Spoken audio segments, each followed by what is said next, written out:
নমস্কার বন্ধুরা, healthy and tasty কিচেনে আপনাদের স্বাগত। আশা করছি সবাই ভালো আছেন, আমিও খুব ভালো আছি। আজকে আমি বানাচ্ছি পেঁপের ঘন্ট। পেঁপের ঘন্ট বানানোর জন্য প্রথমে আমি পেঁপেটাকে গ্রেট করে নিচ্ছি।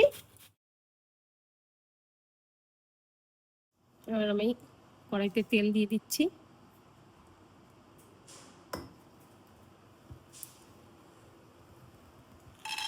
বাদামগুলো আমি ভেজে নেব একটুখানি।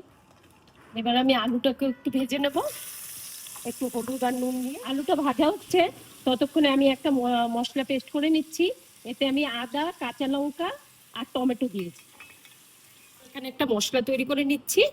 এখানে একটুখানি হলুদ গুঁড়ো, জিরের গুঁড়ো, ধনের গুঁড়ো,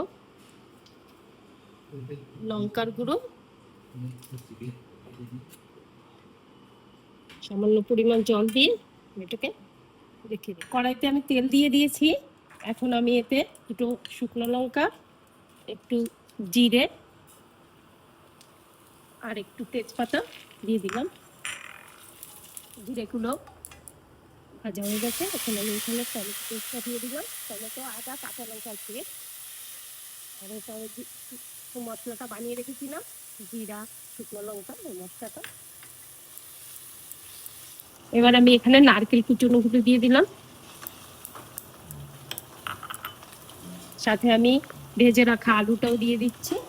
এটা ভালো করে কষিয়ে নেব। এবার আমি পরিমাণ মতো নুন দিয়ে দিচ্ছি। এবার আমি গ্রেট করা পেঁপেগুলো দিয়ে দিচ্ছি। এটা এখন আমি কিছুটা সময়ের জন্য ঢাকা দিয়ে রাখছি। এবার আমি বাদামগুলো দিয়ে দিচ্ছি, ভেজে রাখা। পরিমাণ মতো মিষ্টি,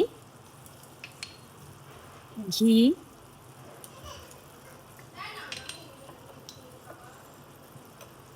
গরম মশলা।